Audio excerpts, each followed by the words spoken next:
Well, isn't this interesting? Don't want to say I called it, but all roads lead back to the Randy Nexus.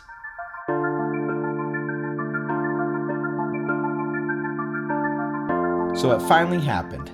WWDC 2024 ODubDub has came and went, and we got news.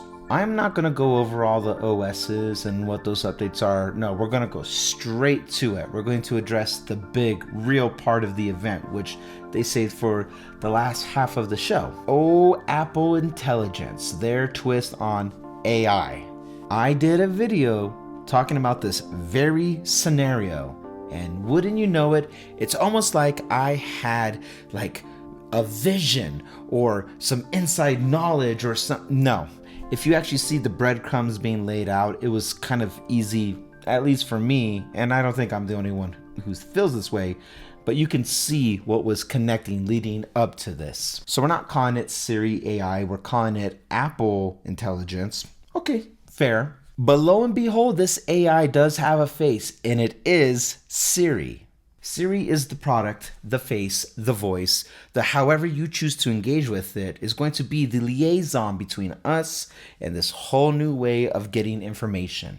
I even called bringing back the typing to Siri thing as a thing. But again, this was not me just randomly predicting it was going to happen. Those breadcrumbs were there and everybody else is doing it. And it's a cleaner, more intuitive way of doing it. If you choose not to want to, just talk to the darn thing. So I didn't get everything right, but that video did age quite well. But now let's actually dissect what this Apple Intelligence means. And what I perceive is the most important parts for Apple, coming from Apple, going forward. Stock prices are up, baby. They love it. They love it, and I'm one of them. So that's all we need to know about the business end of it. Now let's talk about the product itself. Front and center on the website itself is Apple Intelligence. Let's go explore. AI for the rest of us. That's what they're calling it. The UI is actually something I wasn't sure was going to change or not, and this is actually a very welcome change. I like that it takes up the whole screen. In full disclosure, as of right now, the only compatible devices for this is the 15 Pro and the 15 Pro Max.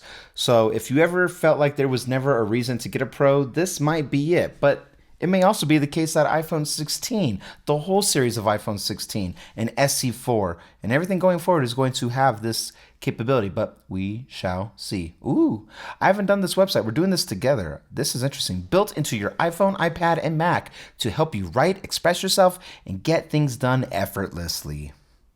I'm looking at this website for the very first time. Draws on your personal context while setting a brand new standard for privacy in AI. Apple Intelligence. Watch the film. No, thank you. But it's basically showing you all the quick capabilities that it can do. Write with intelligent new tools everywhere. Words matter. Okay. So basically, email, notes, all the stuff you'd expect. It's going to help you do the ChatGPT stuff of it, which ChatGPT effectively, as we saw with the news, is working with Apple as a secondary assistant, not the main one. The main one is going to be used on device. You hear that, Elon? There's going to be a new little UI that you can see happening right there. And wherever you see that, you'll be able to open it and get your options on how you want to break things down. So explore new features for writing, focus, and communications. So this will help you transform how you communicate with using intelligent writing tools. So this is a writing tool helper.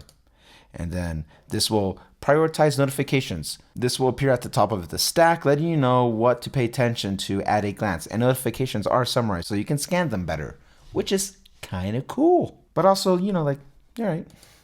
It also prioritizes what you need to see in your new redesigned mailbox. Again, there's that little logo right there. You can summarize things.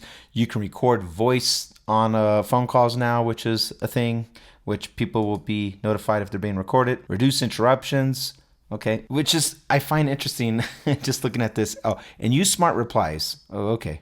So I find this very interesting because this is actually proving my point of what I was talking about when saying that AI is a buzzword overused. This is stuff that I was expecting to see in iOS anyway, and we're just calling it AI. For the longest time, we called it machine learning, or we called it literally anything else, but now the buzzword is AI, but not artificial intelligence. Oh no, nothing artificial about it. It is Apple. Delightful images created just for you. Oh, did you see what just happened right there? They did that in the keynote. It's thinking, and boom, instead of your crappy sketch drawing of something, it's going to generate one. Okay. I wonder if they're going to talk about the math being solved on the iPad. Create expressive images, unique Genmojis. This is bad. Do you guys remember Slofies as a thing? Oh, the forcing of the words that Apple does. It's as the cool kids call it, cringe. But anyway, so there's your version of generating something from nothing. Okay. Oh, Image Playground is the app that they're calling it, but it's also system-wide, so it can come up anywhere. You can experiment with different concepts and try out image styles like animation, illustration, and sketch in a dedicated Image Playground app. Okay, that's cool, but I'm not a fan of the art that came out. I'm just gonna put that out there. Don't really care. Create a whole new emoji from generative text, so now it's called Genmoji. Again, cringe, but I get it. Fine. The magic wand. Okay. Oh, here we go. You can create a custom memory movie. I'm going to skip. I don't really care about that. I'm going to be completely honest with you. And then the masking out tool, which I have used this app called Retouch. For years, I've used Retouch to clean up things. And now Apple has one built on device. And I think Retouch might have known that because now the app is free and I've used it it's so long ago that I paid for it. Happily paid for it. The start of a new era for Siri. Now here we go. Here we go. Siri draws on Apple Intelligence for all new superpowers. Dun dun dun dun. With an all new design, richer language understanding, and ability to type to Siri whenever it's convenient for you, communicating with Siri is more natural than ever. Which is welcome, much needed, but also expected in 2024. We've had Siri now for how long? 14 years, I believe. 14 or 13 years. So this is what Android has been doing all along. Well, not all along, but for a very, very long time. But nonetheless, welcomed. Oh, that's what they mean by for the rest of us. Talking about iPhone users, because to them, they don't care about what Android's doing. But they should, because they kind of take the inspiration from it. Apple, which side note, I was referring to RCS support. So, just there you go. Discover an even more capable, integrated, and personal Siri. It has an all-new design, which takes up the whole screen. Yep. Now you can type to her, him, it, whatever. Richer language understanding, so when you stumble or flub and you, I meant that one, then, Siri knows what that is. So that's something heavily inspired from OpenAI, which I like. On-screen awareness for Apple. I like how they had to put something for Apple TV in here. So this one's about consolidating all the information it knows on device and then giving you a more accurate response with the context of everything that is on the system. Which again, this is done in process on device, not in a cloud server, which is impressive. And then we got privacy. They spent a whole part of the keynote talking about privacy. And look, I have very strong, bias against privacy because my background is that of in IT and cybersecurity, and I used to work for the government. So I know what the capabilities are, and I can tell you that privacy doesn't really mean anything. So, okay, fine. ChatGPT seamlessly integrated, as we knew already, but there you go. And then here's your compatible devices. Okay. There it is. There's everything that Apple wants you to know straight from the website itself. So what does that really all mean? I do not care about the generative stuff. Not because it's not cool, but because it's not day-to-day applicable it's a cool party trick. Okay? Can we agree on that? What is way more interesting to me about what we're now calling AI is just the fact that, and it's what I've wanted all along, we fixed Siri. Now it's system-wide and it's contextual and it's everything that just makes it more modern, and I can at least on paper, because we don't know yet, but it can at least on paper keep up with Google Assistant. Personally, for me, again, the server part of it, I'm a bit, hesitant to. It's not that it's not that I'm hesitant. It's that it doesn't really matter. And let's take away the security, background for cyber for a second. Let's just put that to the side. As an end user, most people don't care about it. But I get why Apple does it, because they've marketed themselves as the privacy company and they want to put that on the forefront of everything that we do.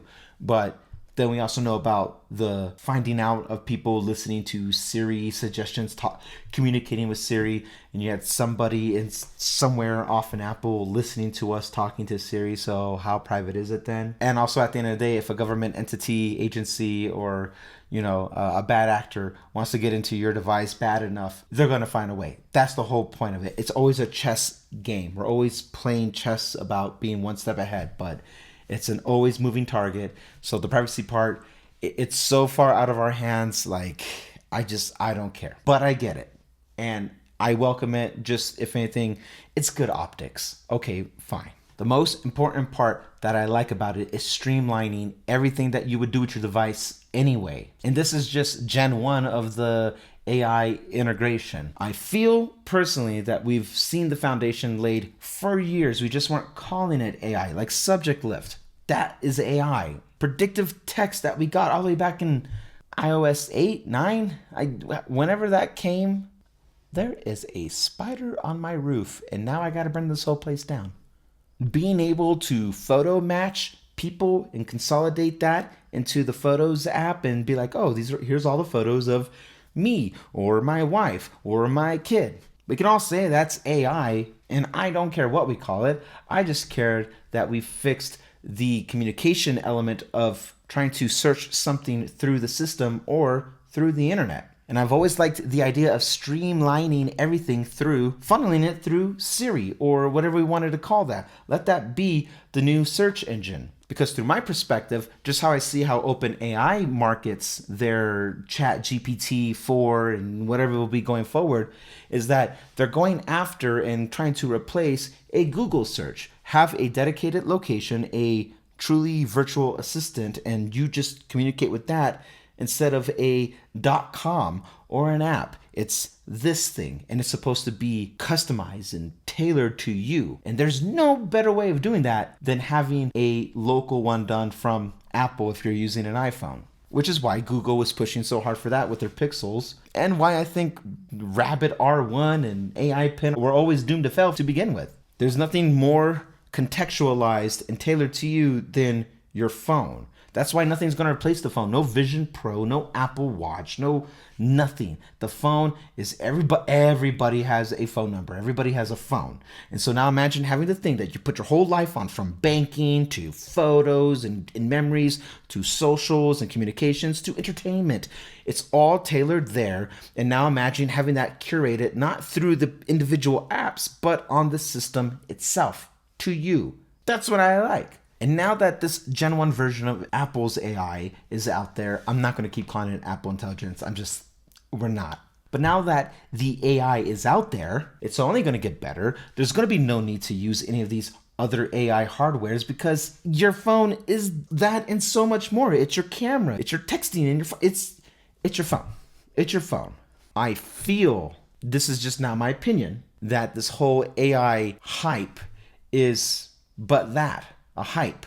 It's a buzzword. It's a thing that I'm not really, like, on face value excited for. There's still a red flag that goes off for me when something gets pushed so heavily. But if we were to drop the naming and just address what the phone is doing now because of its new processing, its new architecture, I'm all for that.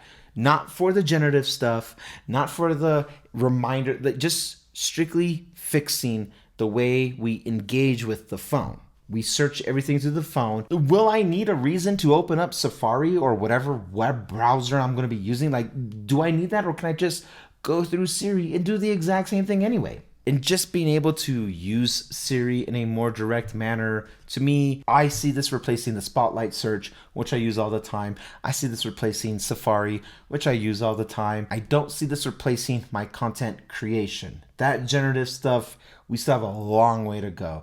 And knowing Apple, they're going to take their time because they obviously want to focus on the privacy portion of it. So they don't just want it to be open quicker. They want it to be done correctly. And I get that. But when I think of AI, the Chat GPT or whatever OpenAI is doing, I think of the things that help streamline, for me, the creative process, the tools that I can use to get to a better product that I couldn't do on my own without those tools. For that, Apple hasn't fixed the problem. And that's fine too, because right now, I don't like feeling threatened that AI can just make music out of nothing and it sounds decent for somebody who's not a musician. I like being able to do this. I don't want to compete with that, but I know I'm going to have to compete with it.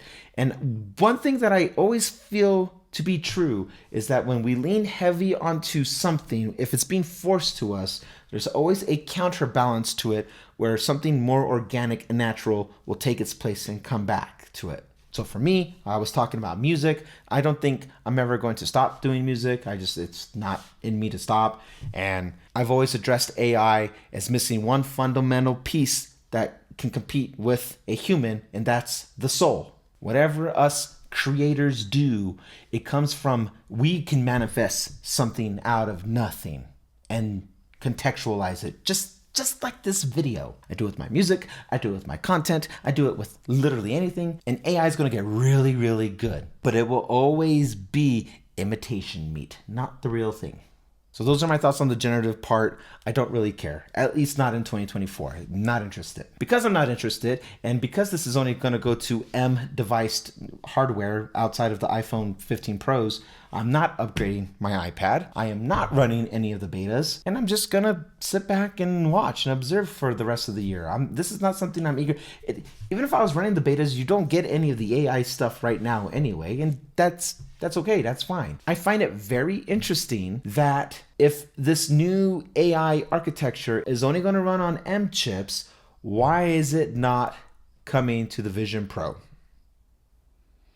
Was that another rushed product and now it's not getting its due diligence? I have my issues with Vision Pro, and until it's not as expensive and is shown to be taken a little bit more seriously, maybe throwing the AI stuff on there too, then I'll reconsider. But, for what it is, this is what we got. It's a good first, like Gen 1 something to launch us off. I am not excited about what's coming this fall for the official releases of iOS 18, iPadOS 18.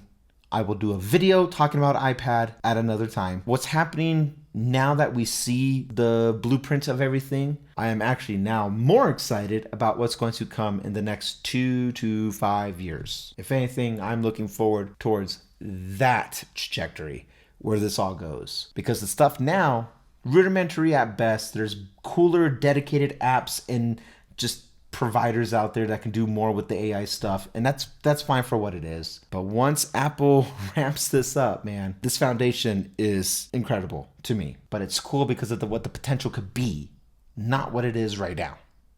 And that's tech as a whole.